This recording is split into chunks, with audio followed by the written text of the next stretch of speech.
저희가 수요일에 주식 남녀한다고 이분 코너를 진행하지 않았더니 이분을 찾는 분들이 너무나 많으시더라고요. 김동섭의 인사이트입니다. 어서 오세요, 이사님. 안녕하세요. 네, 오늘 시장 어떻게 저희 맥점 짚어봐야 될까요? 어저께 미국 시장이 이제 무역 협상에 대해 이슈로 올랐잖아요. 근데 저는 정말 이해할 수 없습니다. 제가 주식 시황을 굉장히 오래 했고 시장 상황을 거의 한 10몇 년을 계속 보면서 느끼는 것 중에 하나가 뭐냐면 시장에는 많은 요소가 있어서 그 요소들이 한쪽에 빔은 메워주고 또 쌓아가고 뭐 빠져나가주고 뭐 이러면서 시장이 융화되는 그런 모습이 사실 나와야 되죠. 근데 재작년부터 이 트럼프 대통령이 당선되면서 트럼프 대통령의 입만 바라봐야 되는 시장이 됐다.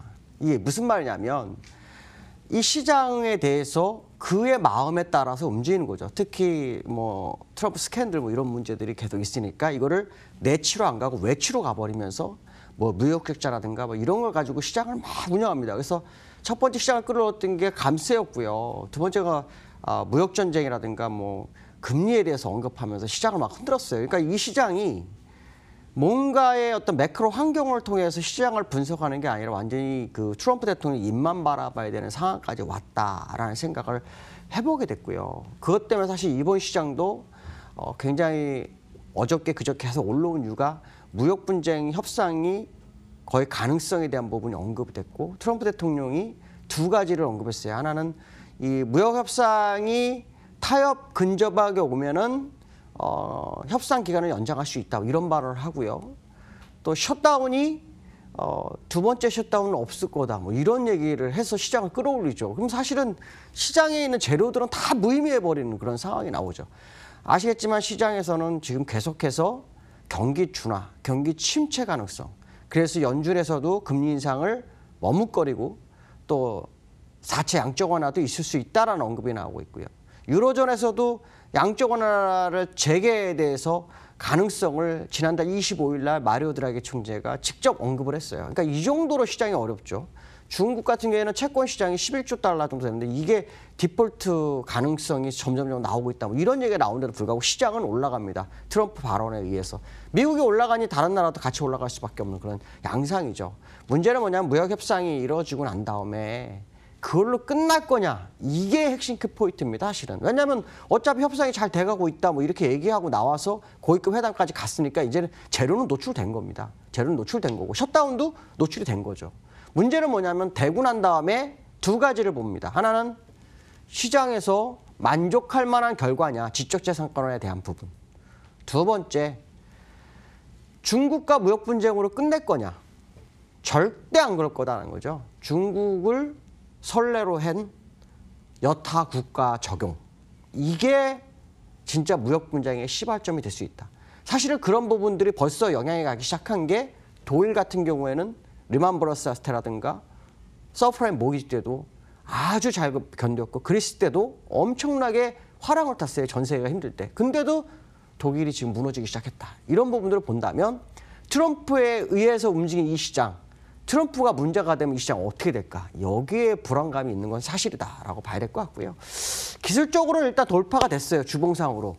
그렇지만 주봉은 완벽하게 완성이 아직 안 됐죠. 지난주에 윗꼬리가 있었기 때문에 이번 주에 윗꼬리가 만들어진다면 굉장히 위험하다.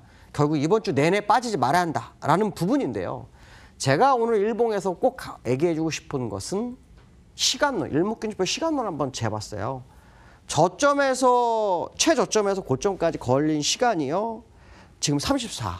그러니까 32일을 약간 넘어졌죠. 2일 정도가 벌어졌죠.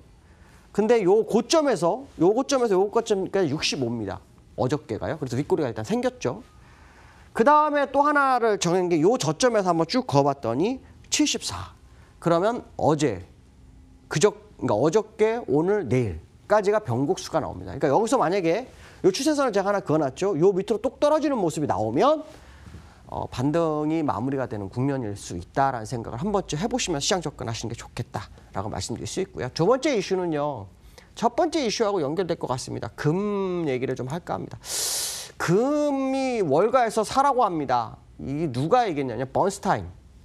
이 사람이 뱅가드에 있는 사람입니다. 뱅가드 들어보셨나요? 과거에 우리나라에서 자금을 빼가면서 하면서 6개월 동안 우리나라 시장을 괴롭힌 곳. 거기서 금을 사라고 합니다. 왜냐? 경기 침체 둔화가 지속되기 때문에 앞으로 향후 시장에서 5%, 연간 5% 수익 내기는 어렵다. 그렇기 때문에 오히려 수익률로 보면 금이 더 좋다. 이 얘기를 합니다. 근데 금이 실제로 월봉으로 보면 제가 여기를 돌파할 거라는 얘기를 아마 했을 거예요. 근데 지금 올라왔거든요. 아직 돌파 못했어요, 여긴요. 근데 지금의 이 자리와 이 자리는 다 다릅니다. 뭐가 다르냐? 여기는 일목균형변사로 돌파가 안 되는 국면이에요.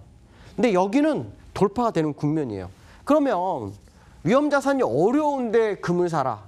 그 얘기는 지금 시장이 주가가 올라가는 거는 물량을 털어라 하는 게 아니냐. 물론 제가 다 맞는다는 얘기가 아닙니다. 이제 시장이 돌아가는 매크로 환경상으로 말씀드린다면 금이 시세가 나올 건데 만약에 그 시세가 이 지점을 돌파하기 시작하면 1365, 온스당 1360불을 돌파하기 시작하면 위험자산의 위험 시그널이 올 거다라는 생각을 해봐야 될 것 같습니다. 자, 세 번째 이슈는요.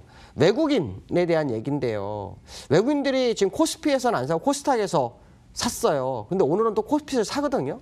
근데 외국인들을 우리가 생각해야 될 것은 뭐냐면 외국인들이 시장을 끌어올렸다는 거죠. 그 끌어올리는 외국인들이 매수를 강하게 하다가 갑자기 멈추다가 다시 또 조금 사다가 이 반복을 하고 있습니다. 요 한 5거래일 동안.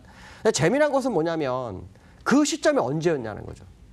얼마 전에 MSCI에서 중국 A주의 비중을 4배로 확대할 가능성 언급한 다음부터입니다.